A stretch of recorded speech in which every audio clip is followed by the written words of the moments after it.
Merci d'être au rendez-vous du 20h sur la télévision togolaise. Voici les grandes articulations. C'est parti pour le roaming gratuit en Afrique de l'Ouest. Hier, le Togo a marqué son adhésion au protocole d'accord de mise en œuvre du free roaming. Quelles sont les innovations de cette initiative? La réponse dans ce journal. Et puis, nos ambassadeurs à la Coupe d'Afrique des Nations Gabon 2017 se préparent activement. Depuis lundi, les éperviers sont en séance d'entraînement du côté de Dakar. Et ce mercredi, on connaît la liste des 23 éperviers qui défendront les couleurs du Togo au Gabon. Voilà donc pour les titres. Une fois encore, bonsoir. Le Togo vient de marquer son adhésion au protocole d'accord de mise en œuvre de l'initiative Free Roaming dans l'espace CEDEAO. Un engagement qui s'est traduit hier mardi à Dakar au Sénégal par la signature d'un accord entre le ministère des Postes et de l'économie numérique du Togo et celui des postes et télécoms du Sénégal. Cette initiative vise la suppression des surtaxes de roaming en cas d'appel téléphonique vers l'étranger pour les ressortissants des pays membres de l'Alliance Smart Africa. Les précisions avec Prudence Zinsou de retour de Dakar. Le free roaming dans l'espace CEDEAO sera effectif à partir du 31 mars prochain dans les 7 pays signataires de la Convention d'Abidjan en phase avec l'Alliance Smart Africa. Cette convention traduit l'engagement des chefs d'État de renforcer la cohabitation entre les peuples et la promotion d'un marché commun. Après le Sénégal, le Burkina Faso, le Mali, la Côte d'Ivoire, la Sierra Leone et la Guinée-Conakry, le Togo est donc le 7e pays de l'Afrique de l'Ouest qui marque ainsi son adhésion. Cette volonté s'est traduite par la signature du protocole d'accord sur le free roaming entre le ministre des Postes et de l'économie numérique du Togo et son homologue des Postes et Télécoms du Sénégal. Le free roaming adopté signifie donc que la surtaxe internationale des appels passés par les voyageurs au sein des pays signataires sera supprimée. Les nouvelles technologies de l'information sont devenues incontournables et je pense que c'est un premier pas qui a été mis en avant avec la suppression du roaming, mais également d'autres projets pourraient suivre pour qu'on puisse au niveau africain avoir un marché commun et un espace communautaire commun. Je profite de l'occasion pour remercier et féliciter également Madame le ministre en charge du secteur des télécoms pour avoir marqué l'adhésion du Togo à ce projet panafricain qui est d'une importance capitale. Cet accord concerne pour le moment les communications téléphoniques. Il résulte de la vision commune des chefs d'État africains de supprimer les taxes pour faciliter les communications entre les pays de l'espace communautaire. Les frais d'itinérance des appels téléphoniques vont désormais baisser de façon significative pour toute personne qui se déplace dans ces pays et qui utilise la carte SIM d'un opérateur de téléphonie mobile Move Togo ou Togo Cellulaire. Le Togo continue ainsi d'œuvrer pour faciliter les communications et réduire leurs coûts aux populations. Lorsque vous allez quitter le Togo et que vous allez au Burkina par exemple, vous allez avoir votre téléphone togolais et payer les mêmes coûts que si vous étiez à l'intérieur du Togo en train de passer un coup de fil. Donc lorsque vous allez recevoir un appel sur votre téléphone togolais, vous ne paierez rien. Et lorsque vous émettrez un appel, ce sera comme si vous étiez à Kbalimé en train d'appeler Lomé. Donc c'est un avantage certain parce que ça baisse les coûts. Et c'est en ligne avec la politique que nous menons en matière de baisse des coûts. Dans la loi de finances 2017, maintenant, on dit quoi? On dit que les téléphones, le matériel informatique ne seront plus taxés au Togo. Donc dans cette même lancée, et on a depuis plusieurs mois demandé aux opérateurs et obtenu des opérateurs qu'ils baissent les coûts des tarifs de télécommunications. On supprime des taxes et de la TVA et on signe avec les pays étrangers des accords de roaming gratuit. Cet acte vient renforcer la coopération entre le Togo et les pays de la sous-région qui souhaitent collaborer dans les domaines des TIC pour renforcer leur politique d'intégration. La perspective est désormais la mise en œuvre effective du free roaming et sa promotion auprès des autres États africains pour susciter leur adhésion. Cet engouement permettra de favoriser les échanges et la collaboration entre les pays de la CEDEAO. C'est donc pour officialiser la volonté du Togo de faire de l'économie numérique un réel facteur d'intégration sous-régionale que la ministre Sina Lawson a conduit la délégation togolaise à Dakar au Sénégal. Et lors de ce séjour également, l'autorité de régulation des postes et télécommunications des deux pays, les autorités donc sont convenues de partager leurs expériences pour faire face ensemble à des défis communs. Nous retrouvons Prudence Zinsou. Le Sénégal et le Togo veulent renforcer leur coopération dans le domaine des TIC pour répondre au mieux aux préoccupations de leurs populations respectives. Au-delà de l'accord sur le free roaming, les deux pays vont désormais partager leurs pratiques et expériences en matière de régulation du secteur des postes et télécommunications. La signature de cet accord cadre illustre si bien cette volonté d'intégration régionale. Nous allons profiter de cette occasion pour signer un accord cadre entre régulateurs sénégalais et régulateurs togolais pour que nous puissions élargir notre base de coopération pour des échanges d'expériences dans les chantiers que nous engageons de part et d'autre. On n'invente rien en matière de télécommunications. Il est important de pouvoir faire des benches pour ceux-là qui ont eu à réaliser un certain nombre de projets dans le secteur et travailler en étroite collaboration pour que nous puissions tous capitaliser avec les expériences des uns et des autres. Les opérateurs mobiles et l'autorité gouvernementale en charge des communications ont été fortement associés à ce projet pour sa mise en œuvre efficace. Ils font partie du comité national technique piloté par l'ARTP. Il a pour mission, entre autres, de fiabiliser l'identification des abonnés aux services de téléphonie mobile afin de renforcer la lutte contre la fraude. La promotion du secteur numérique reste au cœur des préoccupations du gouvernement togolais. Ces dernières années, nombre de projets ont été initiés et mis en œuvre pour justement accélérer la réduction de la fracture numérique, ce qui devra favoriser l'accessibilité de l'Internet et des outils informatiques à tous. La loi de finances gestion 2017 a d'ailleurs prévu des actions pour l'intensification de ces actions donc dans le secteur pour parvenir à ce qu'il convient désormais d'appeler l'inclusion numérique, source de développement durable. Des précisions dans ce dossier réalisé par Pierre Soussoupo. La loi de finances gestion 2017 consacre une place de choix au développement du numérique, un secteur à fort potentiel économique. L'ambition est de passer à terme à une économie numérique prenant en compte tous les aspects de la société. Déjà, le renforcement et l'extension des infrastructures, le fibre e-gouvernement, la création d'un data center et d'un centre de colocation pour l'hébergement des serveurs privés sont en marche. Et pour tenir la promesse du développement d'une nouvelle ère numérique, des mesures sont envisagées par les pouvoirs publics. Parvenir à une réduction de la fracture numérique en rendant l'Internet universel, abordable, ouvert à tous. Avril 2016, le Conseil des ministres, en décidant d'exonérer les biens informatiques des droits et taxes lors de leur mise à la consommation, demeure dans la dynamique de la démocratisation de l'usage des outils informatiques. Aussi, la réglementation a-t-elle renforcée pour répondre aux exigences de la nouvelle économie. La récente adoption de l'avant-projet de loi sur les transactions électroniques en est une parfaite illustration. Tout cela pour stimuler la croissance économique, favoriser l'inclusion sociale et encourager le développement durable. Les différentes actions entreprises celles-là le montrent si bien.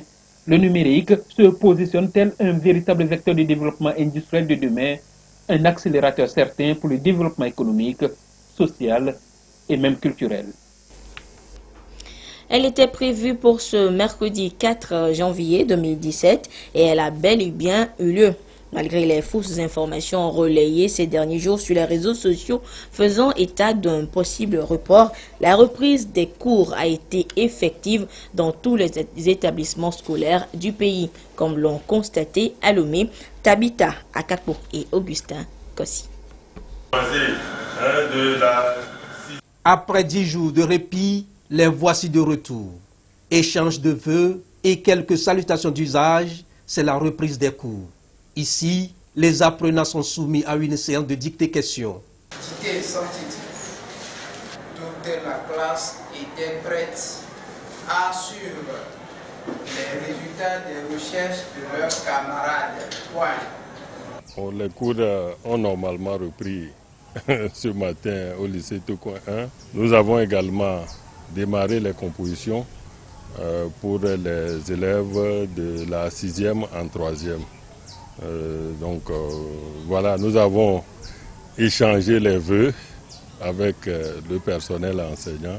Le deuxième trimestre est lancé de cette façon-là. Sa maman est partie tête pour couvrir et nettoyer la boutique. D'une école à une autre et un peu partout dans les salles de classe, l'ambiance est studieuse. Élèves et enseignants mettent les bouchées doubles pour être prêts avant la fin de l'année scolaire. Nous sommes à la rentrée dans une nouvelle année, donc on a repris les cours comme avant.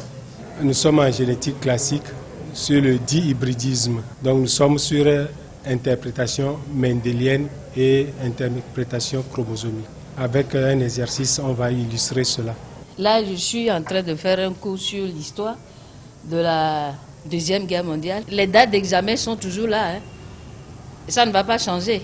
Donc, il faut travailler en conséquence. Si, avec les heures normales, ça ne suffit pas, on peut organiser des rattrapages. On organise des rattrapages pour accélérer un peu afin de boucler tout le programme. Et les examens s'annoncent avec beaucoup plus d'insistance dans moins de 5 mois, du 22 au 27 mai pour le baccalauréat première partie et du 13 au 16 juin pour le BEPC. Le baccalauréat deuxième partie est prévu du 19 au 23 juin et le CPD du 27 au 29 juin. Des variations. 2017 a ouvert ses portes depuis quelques jours déjà, annonçant de nouvelles perspectives dans tous les secteurs d'activité. Au Togo, la nouvelle année augure des réformes dans le monde économique. Mathias Touglou nous en dit plus.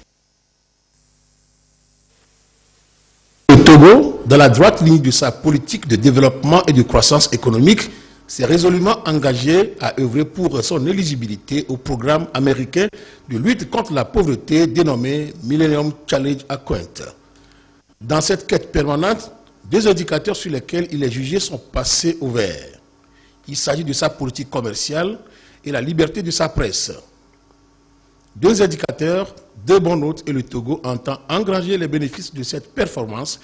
Et le 16 décembre dernier, le conseil d'administration du Millennium Challenge Corporation a sélectionné le Togo pour bénéficier du programme Seuil Threshold. Pour le Millennium Challenge Corporation, le Togo a présenté une trajectoire claire à la hausse sur la performance globale, sur les cartes des scores au cours des dernières années.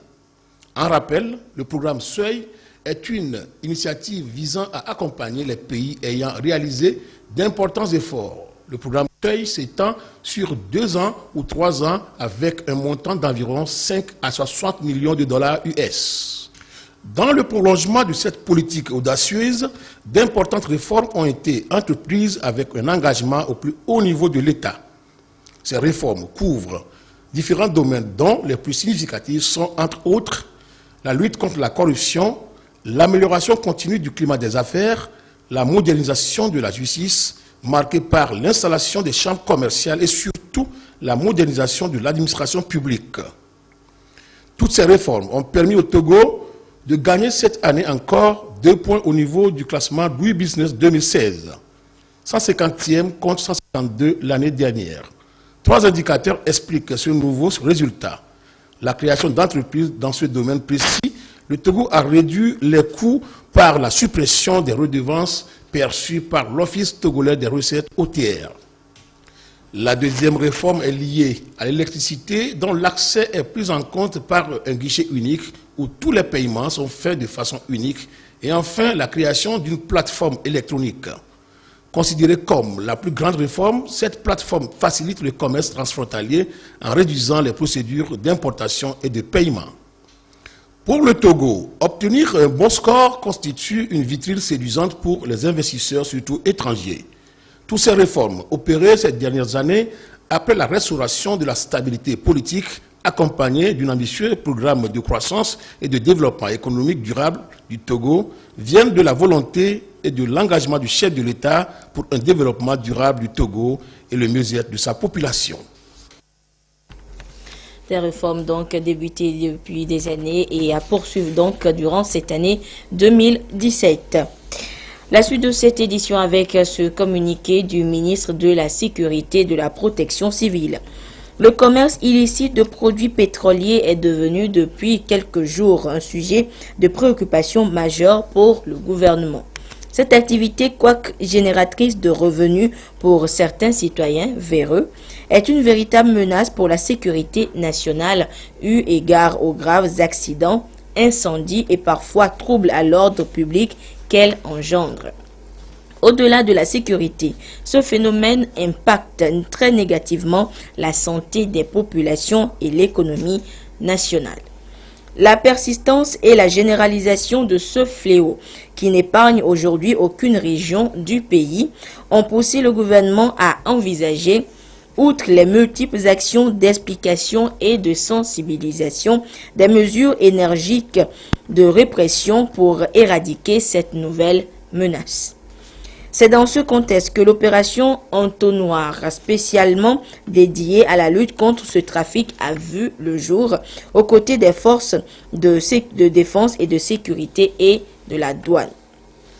Toutefois, force est de constater que dans l'exécution de cette mission, les personnels de cette unité sont confrontés à plusieurs difficultés, à savoir les soulèvements des populations, les cas de rébellion, d'outrage et ou d'agression, les accidents occasionnés la plupart du temps par les trafiquants.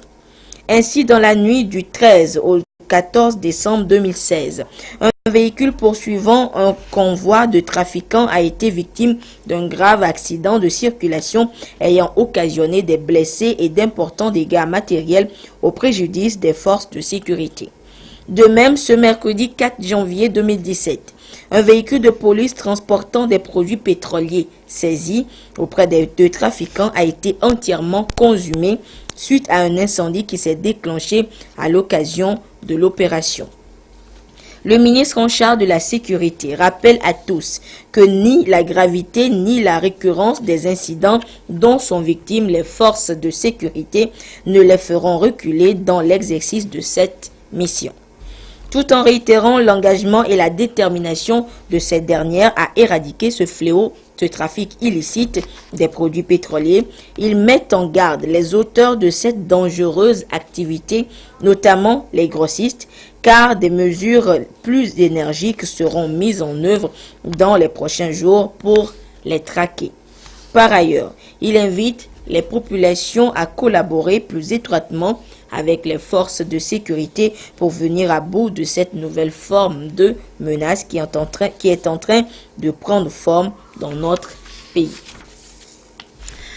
Tout le Togo est en saison sèche, période d'harmattan où les feux de végétation font plus de dégâts avec leurs vagues de conséquences, notamment les incendies. Quelles sont alors les mesures que doivent respecter les populations pour éviter ces incendies? Les éléments de réponse dans ce dossier réalisé par Adolphe Paca. Dans ce village, tout un marché réduit en cendres après le passage du feu. On ne sait pas jamais là où le feu est arrivé. Le jour là, nous sommes partis au champ. Quand on est arrivé, le feu est en train de brûler. Ailleurs, ce sont des hectares de parcelles qui subissent encore la hargne des feux de végétation sous le regard impuissant des habitants. Le feu est généralement un outil important et largement utilisé pour la survie de l'homme. Cependant, chaque année, les incendies détruisent des millions d'hectares de forêt et d'autres végétations, causant de nombreuses pertes tant sur l'écosystème que sur l'homme. Les conséquences sont très graves, super graves, je le dis, permettez-moi le mot. Il y a les feux de végétation et les feux urbains, causés par c'est-à-dire les incendies d'électricité, tout ça là. Vous voyez déjà les dégâts qui sont très nocifs sur le plan des installations humaines. Donc c'est la même chose au niveau des végétations. Et de l'autre côté, il y a les pertes de vies humaines qu'on rencontre souvent. Il y a aussi la perte de toute la biodiversité. Là, ça a des conséquences et ces feux émettent encore des CO2, des gaz très nocifs, des gaz à effet de serre qu'ils lancent dans la nature. Ce n'est pas bien. Selon une évaluation mondiale assez récente, l'estimation globale de la superficie touchée par les feux en 2012 était de 350 millions d'hectares. La plupart de la superficie brûlée se trouve en Afrique subsaharienne. Vu que ces feux sont le plus souvent causés par l'inattention de l'homme ou par le manque de gestion appropriée, les techniciens des eaux et forêts ont alors pensé à une gestion intégrée des feux. Il y a des gens qui sont sincèrement exceptionnels à brûler, c'est-à-dire ils ne connaissent pas les causes. On brûle. Donc je parle de culture, il doit y avoir, c'est des périodes de chasse. Des gens passent en ce moment pour faire la chasse, tout cela. Et c'est la période aussi de préparation des champs. Donc qu'est-ce qu'on dit à la population? Pour faire les champs, il faut circonscrire la surface que tu dois cultiver. Et si tu veux mettre le feu, tu le surveilles pour que le feu ne déborde pas. Et puis, à des niveaux, si vous voyez une poche de feu, il faut que vous mobilisez pour l'éteindre, pour l'étouffer. Mais si vous laissez, parce que ce n'est pas mon champ, c'est dans tel champ, c'est dans celui-ci, le feu là, ça n'a pas de limite, ça peut ravager tout. Et toutes les conséquences néfastes là, c'est nous tous qui les partageons. C'est la période et la population doit être plus attentive aux principales causes des incendies afin de les prévenir, d'où l'intensification de la sensibilisation.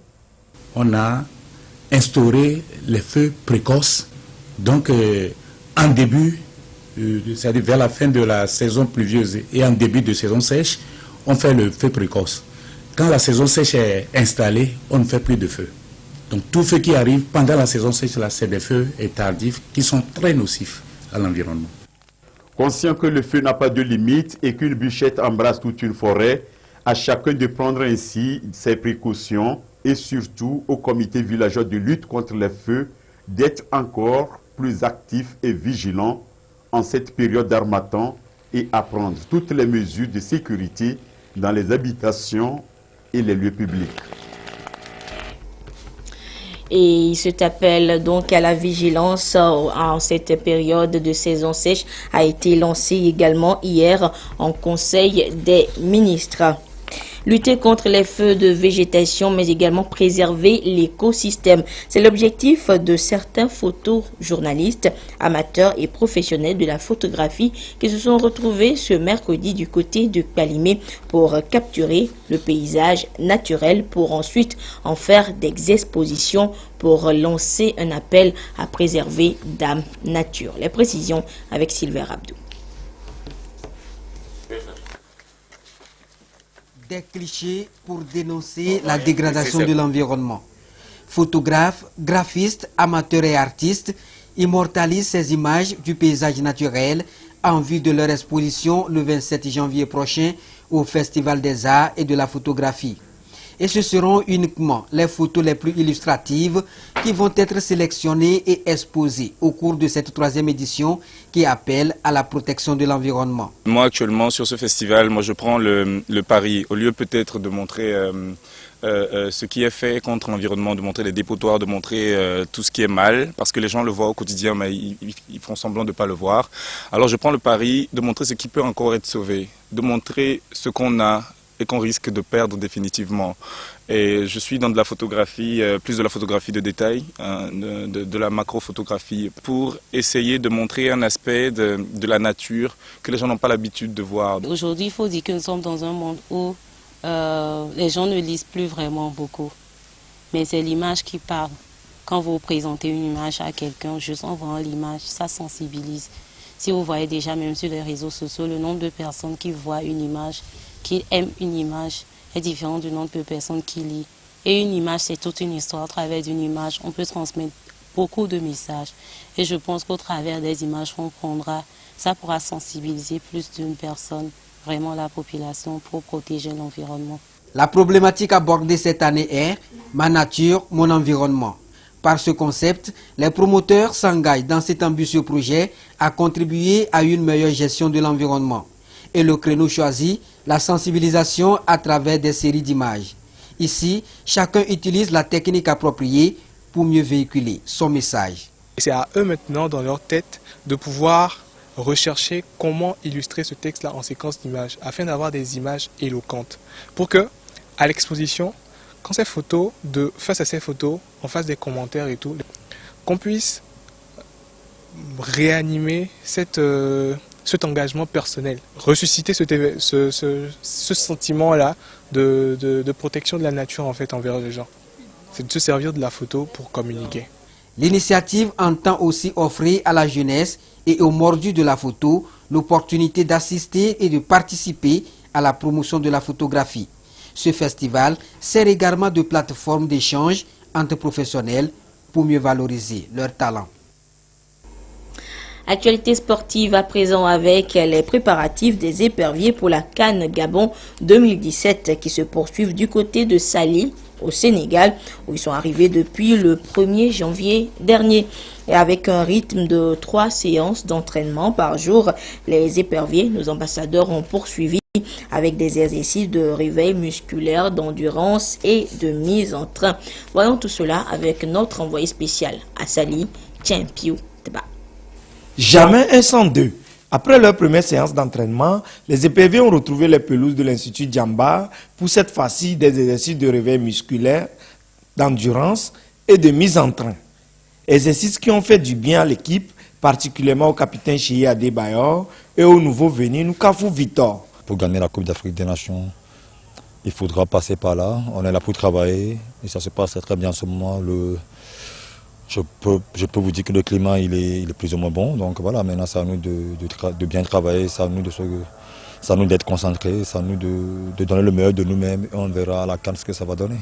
On a un entraîneur qui a envie de faire quelque chose d'extraordinaire à la CAN, il a envie de remporter la coupe, donc il nous fait travailler dur. Mais bon, je pense qu'on le sait tous, hein, que en gagnant la coupe, il faudra passer par travailler. Donc c'est ce qu'on est en train de faire, ce qu'on est en train de bien faire d'ailleurs. Maintenant, je pense qu'on a toute la tête sur les épaules. Je me sens à l'aise. Il y a les grands frères qui m'ont accueilli et ils m'ont mis en confiance. Là, je suis à l'aise. Il n'y a pas de problème. À ce stade de Dakar, des efforts sont également faits pour que les blessés soient en forme. De façon générale, tout le monde est à peu près en forme. On a pour l'instant 4 blessés. Henri qui a fait une entorse cervicale hier. Kossi Agassa, une contracture à la cuisse qu'il a eu la semaine passée. Serge Akakpo qui a fait une gastro depuis hier. Et on a Floyd qui a une petite tension au niveau des ischio-jambiers, surtout à droite. Tout le monde sera remis sur pied au maximum d'ici 48 heures à 72 heures, oui. Pour rallier le Sénégal, les éperviers ont pu compter sur le chef de l'État qui a mis à leur disposition un vol spécial. Geste très apprécié par les responsables de la Fédération togolaise de football. Le gouvernement n'a pas lésiné sur les efforts pour mettre les éperviers dans très bonnes conditions. Donc les éperviers sont dans de très bonnes conditions. Il n'y a rien à reprocher aujourd'hui au gouvernement. Il faut aussi ajouter que le pays hôte, le Sénégal, a garanti toutes les conditions d'accueil à nos ambassadeurs. Signe que l'intégration au sein de l'espace UEMOA n'est pas un vain mot. Et ce mercredi, les éperviers ont donc poursuivi leur séance d'entraînement. Et c'est à la fin de la première que le sélectionneur Claude Leroy a dévoilé la liste des 23 ambassadeurs, les 23 éperviers qui défendront les couleurs du Togo à la grande messe du football africain au Gabon. Sur les 25 joueurs présélectionnés, notez que seuls 2 ont été recalés, Joseph Douadji et Victor Noukafou. Vous découvrirez dans nos prochaines éditions la liste donc des 23 éperviers retenus par le sélectionneur Claude Leroy. Et ce sera donc avec Champion Teba, toujours depuis Saly au Sénégal.